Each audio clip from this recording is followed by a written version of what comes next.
누가복음 2장 7절로 14절. 첫 아들을 낳아 강보로 싸서 구유에 뉘었으니 이는 여관에 있을 곳이 없음이러라.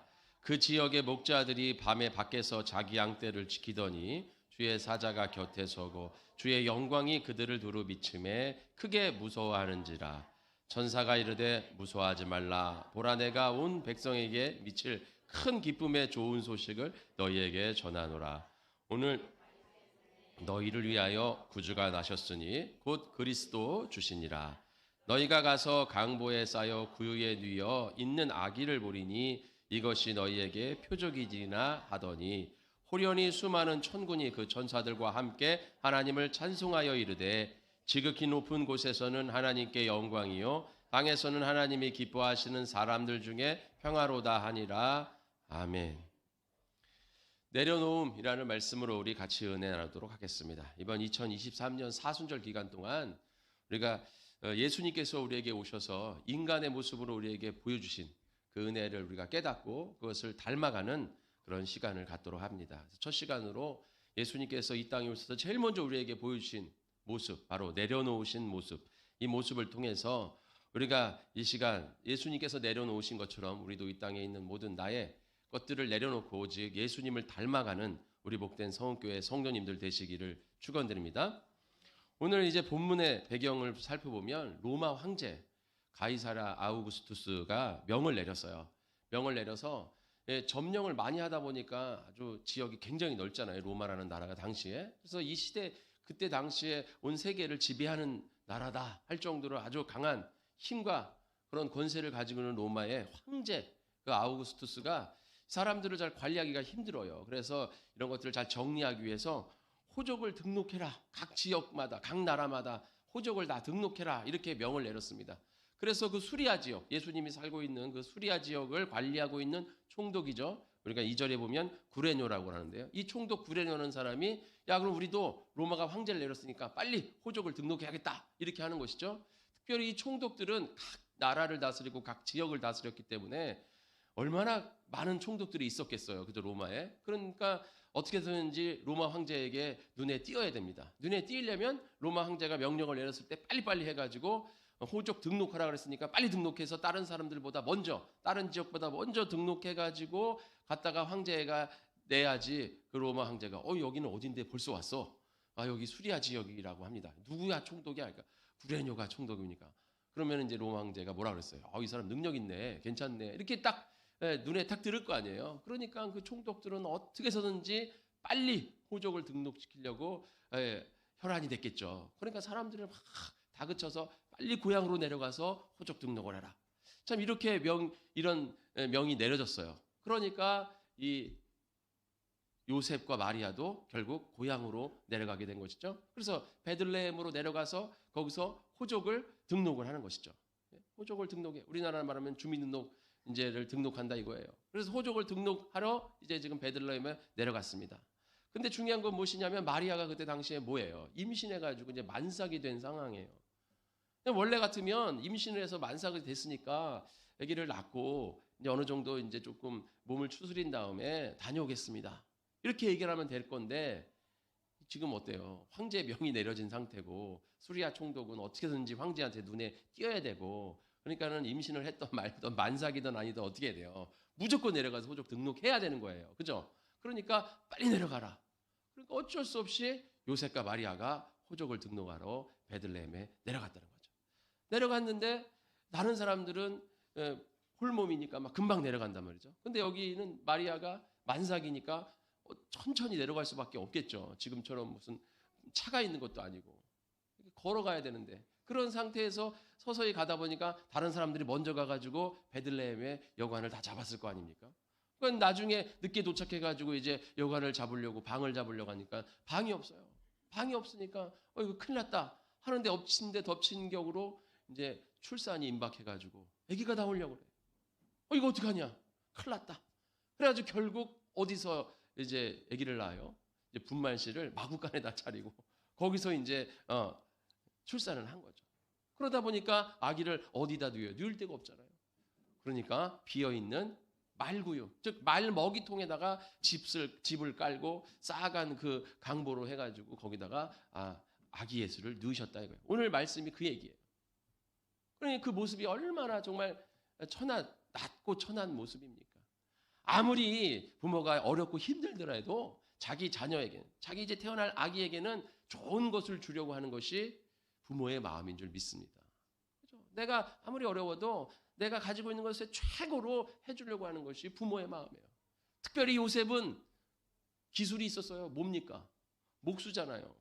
그러니까 자기 아들 예수를 위해서 어마어마한 아주 좋은 침대를 만들 수가 있어요. 목수이기 때문에. 그게 다 소용이 없어요. 지금 상황에서. 내가 잘 좋은 나무로 해가지고 다 이렇게 나무를 모아가지고 나중에 아기를 하면 여기다 뉘어야지.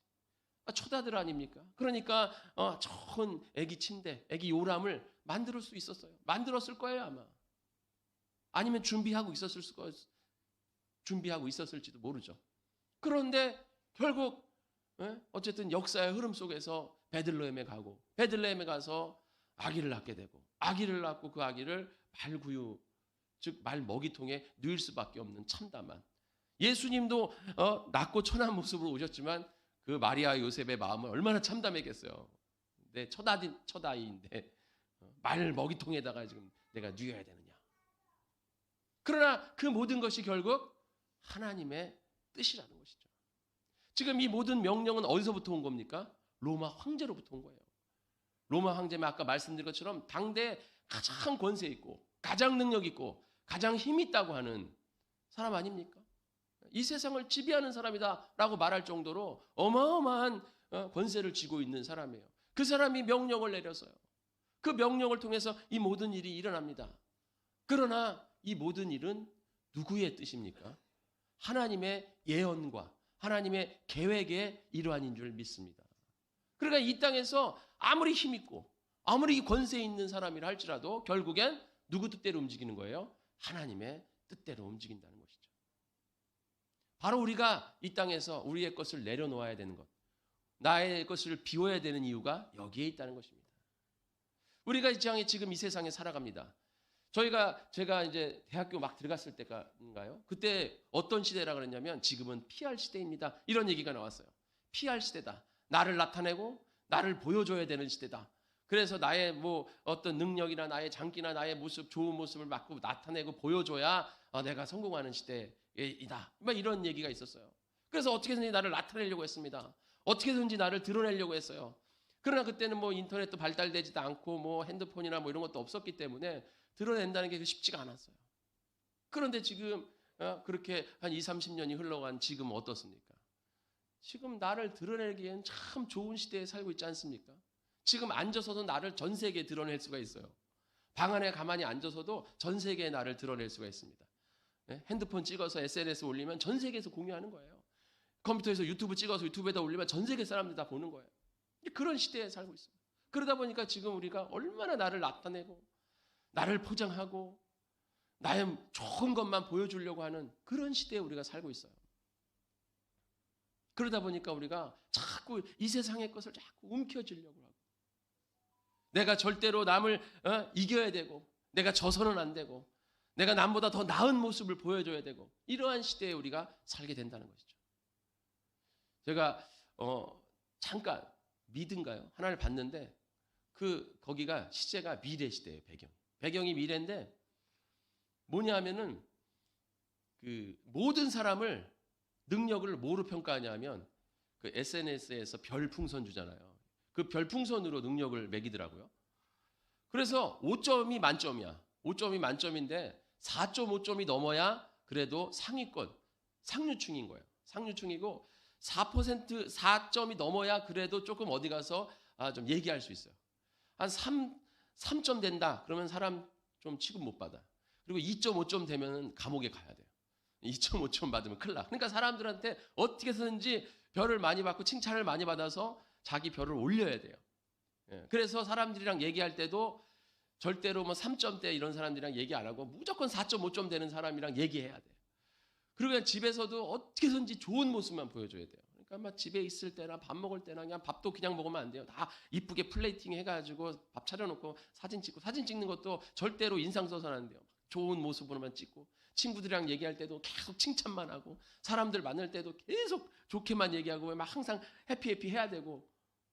제가 한 5분인가 10분 봤는데 어우 정말 멀미 나더라고요. 잠깐만 멀미 나서 제가 그냥 돌려버렸어요. 멀미가 나더라고요. 저는 SNS 별로 안 좋아하는데 그 내용 자체가 막 다 SNS. 저러고 어떻게 살아 사람이 진짜. 멀미 났는데 지금 이 시대가 어떻게 보면 풍자하는 거 아닙니까? 이 시대를 풍자하는 거예요. 이 시대가 그런 시대잖아요. 지금. 어떻게 해서든지 나를 나타내고 나를 포장하고 나를 높여야 돼요. 그런 시대에 우리가 살고 있다는 거예요. 그러니까 뭔가를 움켜쥐려고 하는 시대. 남 위에 서려고 하는 시대. 지금 예수님께서 이 땅에 오시면서 제일 먼저 보여주신 것이 바로 겸손의 모습. 바로 내려놓음의 모습인 줄 믿습니다. 황제 아우구스투스가 아무리 이 땅에서 권세 있다 한들 예수님보다 권세 있지 않다는 것이죠. 아무리 영광스러운 존재라 한들 예수님보다 영광스러운 존재입니까? 오늘 13절을 보세요. 호련히 수많은 천군과 천사들이 함께 하나님을 찬송하며 이르되. 어떤 사람이 이 땅에 태어나는데 천군과 천사들, 수많은 천군과 천사가 경배드리고 찬양하고 예배드립니까? 그런 영광스러운 존재가 어디 있어요? 예수님은 그런 영광스러운 존재이지만 예수님이 보여주는 모습은 한없이 낮고 한없이 천한 모습을 지금 우리에게 보여주고 계시다는 것이죠. 이것은 무엇입니까? 우리가 이 땅에서 아무리 나를 포장하고 아무리 나를 좋게 보여주고 잘난 모습, 좋은 모습만 보여주려 하고 어떻게든지 사람보다 낫다는 평가만 받으려고 한들 그것이 진정한 하나님의 능력과 권세가 아니라는 것입니다. 진정한 능력과 권세는 오직 하나님께로만 오는 줄 믿습니다. 그래서 우리가 하나님의 것을, 우리가 하늘의 것을 소망하며 살아야 된다. 이 땅에 썩어질 것을 소망하지 말고 하늘의 것을 소망하라고 성경은 분명 우리에게 말씀해 주고 계십니다.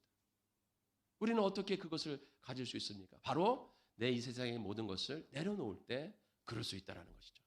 그렇다고 해서 내가 가진 거 다 버리라 이런 것이 아니라 내가 가진 것을 주님을 위해 사용할 수 있는 자가 되는, 나를 위해서가 아닌 주님을 위해서, 나를 위해서가 아닌 이웃을 위해서 할 수 있는 그런 축복의 통로들이 되어야 될 줄 믿습니다. 예수님은 자기의 모든 권세를 가지고 이 땅에 오셨어요.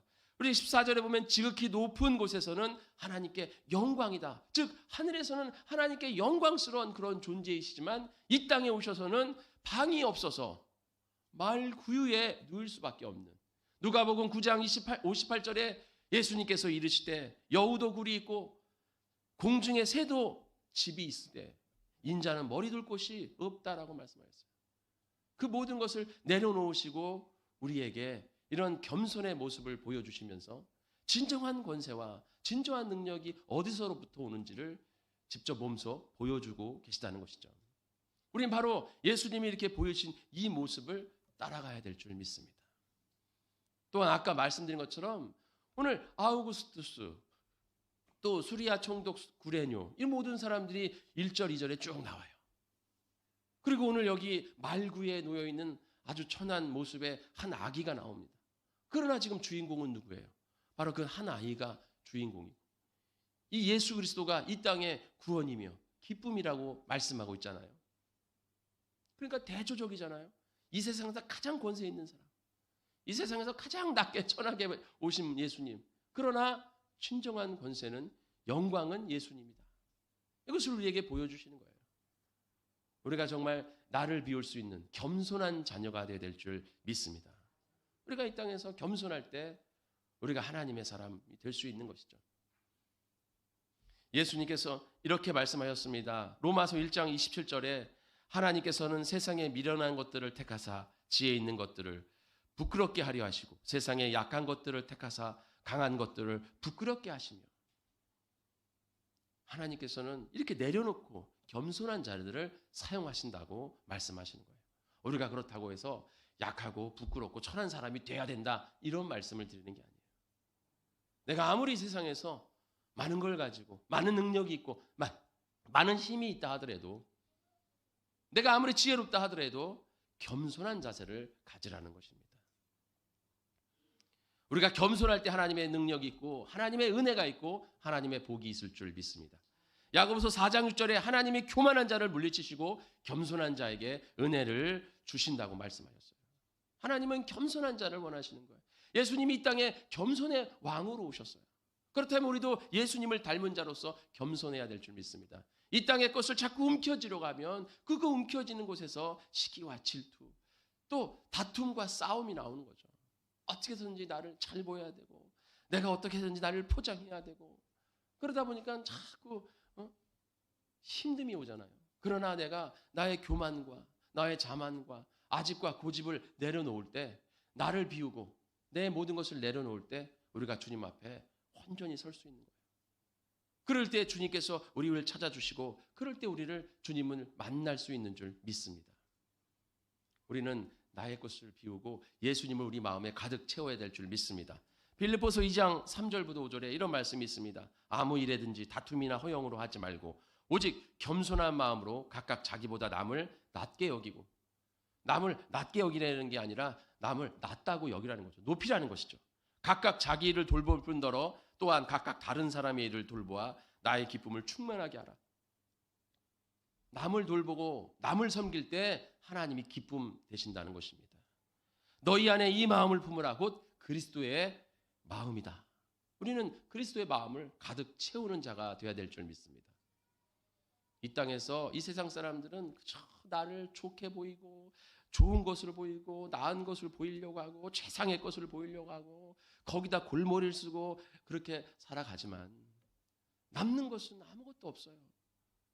그러나 우리가 남보다 좋은 거 보이지 못한다 하더라도 내가 주님 앞에 나와 열심으로 주님을 섬기고 내가 주님 앞에 나와 열심으로 주님의 말씀에 무릎 꿇고 엎드릴 때 주님께서 우리를 높이시는 줄 믿습니다.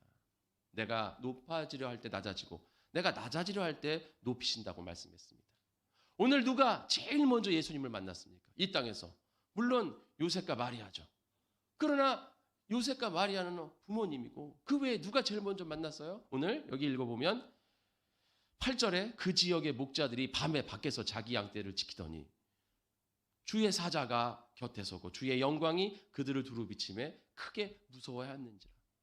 이 목자, 당시의 목자라는 직업은 천한 직업이었어요. 천한 직업이었어요. 이 천한 사람들이 제일 먼저 예수님을 만났어요. 천한 직업이 예수님을 만난다는 게 아니라 이 말씀은 뭐를 의미하는 거예요? 내려놓는 사람이 주님을 만난다는 얘기예요. 겸손한 사람이 주님을 만난다는 것입니다. 나를 비우는 사람이 주님을 만난다는 말씀입니다. 여러분, 겸손할 때 주님 만날 수 있는 줄 믿습니다. 나를 내려놔야 돼요. 그래서 우리가 주님 앞에 나와서 제일 먼저 해야 되는 게 뭡니까? 회개 아니에요, 회개. 나의 잘못, 나의 모든 것을 주님 앞에 완전히 내려놓을 때, 나를 완전히 비울 때 주님이 나를 만나 주시는 거 아니에요? 이 원리를 우리가 깨달아야 될 줄 믿습니다. 제가 이번에 언젠가요, 한 달 전인가 한국 영화를 봤는데 깜짝 놀랐잖아요. 한국 코믹 영화인데 제가 제목은 말씀 안 드리겠어요. 별로 안 좋아. 영적으로 안 좋아. 그런데 아니 세상 영화에서도 이 원리를 알더라고요. 이 원리를. 그래서 신을 받으려면 자기를 완전히 비워야 된다는 거야. 그래가지고 자기의 그 삶을 막 이렇게 고백해야 돼.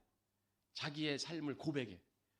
그걸 완전히 고백해야 신이 임한다는 거예요. 귀신을 받는다는 거예요. 제가 그거 보면서 깜짝 놀랐어요. 야, 어떻게 우리의 회개를 저렇게 가져가다 저렇게 쓸 수가 있을까? 근데 원리는 맞는 거예요. 잘못된 데다가 비는 거지. 그러니까 우리가 하나님 앞에 나의 모든 것을 내려놓고 완전히 나를 주님 앞에 무릎 꿇일 때 내가 완전히 주님 앞에 서는 줄 믿습니다. 이것이 원리예요. 그래서 내가 완전히 나를 내려놓을 때 내가 가지고 있는 이 아집, 고집, 자만, 교만, 나를 포장하고 있는 거, 내가 내려놓지 못하고 끝까지 잡고 있는 거, 그것이 무엇입니까? 왜 내가 서지 못합니까? 여러분, 배우들이 오디션 보잖아요. 오디션 보면 배우들이 막 오디션을 봐요. 오디션을 보면 이제 그 오디션 하는 그 교수들이나 그 감독들이 이렇게 보고 있다가 그런 얘기를 한대요. 참 너는 안타깝다. 내가 볼 때 너에게는 열정이 있고 속에 힘이 있고 끼가 넘치는데 왜 그거를 표출하지 못하느냐. 그렇게 물어본대요. 뭐 아무한테 물어보는 게 아니라 그런 걸 가지고 있는 사람한테 물어보겠죠. 그러면 그 사람이 우물쭈물한대요. 그러면 너의 그 마음을 붙잡고 막고 있는 게 뭐냐? 그걸 내려놔라. 이렇게 얘기한다는 거예요. 그걸 내려놓을 때 네 속에 있는 그 끼를 완전히 발산할 수 있고 그러면 너가 성공할 수 있을 것 같다. 제가 이번에 뮤지컬 오디션 본 청년이랑 얘기하는 중에 그 청년들의 고백이에요. 그 교수가 자기한테 그렇게 물어보더래요. 그래서 자기가 그랬대요. 아직까지 남들에게 잘 보이려고 하는 그런 어떤 마음인가 봐요. 이렇게 얘기했다는 거죠. 그러니까 남들한테 뭐하러 잘 보이려고 하느냐. 너 꽃을 발산해라. 이렇게 얘기를 하더라는 거예요. 우리가 하나님 앞에 보여지는 자가 돼야 될 줄 믿습니다. 남들한테 나를 보여주고 이 세상의 것들에게 남을 보여주는 것이 아니라 모든 그 내 모습 그 자체를 주님 앞에 내려놓을 때 그때 예수님을 만날 수 있는 거예요. 오늘 목자들이 이 천한 목자들이 예수님을 제일 먼저 만난 것처럼 바로 이것은 그것을 의미하는 것이죠. 우리가 겸손하게 무릎 꿇을 때 주님을 온전히 만난 줄 믿습니다. 그리고 이 모든 것은 결국 하나님으로부터 오는 것이지 이 세상에서 나에게 줄 것이 아무것도 없다는 것이죠. 내가 이 세상에서 움켜쥐고 있는 것은 다 그림자이고 허상일 뿐이에요. 우리가 하나님 앞에 열심히 하는 그것이 역사에 남는 줄 믿습니다. 그것이 나의 삶 가운데 남는 거고 그것은 영원한 것이고 우리가 주님 앞에 갔을 때 받을 수 있는 상급입니다. 어제 신일교회에서 여기서 구역장 세미나 했어요. 제가 첫 시간 강의를 맡아서 제가 했어요. 주강사가 저랑 신일교회 담임목사 2명이더라고요. 저한테 강의를 맡겨가지고 난 강사들이 많은 줄 알았는데 둘이서 했어요. 그래서 제가 첫 강의 때 이 말씀을 드렸어요. 우리가 이 세상에서 남는 것이 무엇입니까? 정말 주님을 위해 하는 모든 것이 지금 이 시간 예배드리는 이 시간이 주님 앞에 남는 줄 믿습니다. 여러분은 항상 주님 앞에 나왔는데 우리가 주님을 만나야 하잖아요. 주님을 만나려면 우리가 나를 내려놔야 될 줄 믿습니다. 여러분 무엇을 잡고 계십니까? 그 잡고 있는 것을 내려놓으시고 주님을 온전히 만나셔서 주님의 기쁨의 자녀여 의의 자녀로 서시기를 축원드립니다. 다 같이 기도하겠습니다.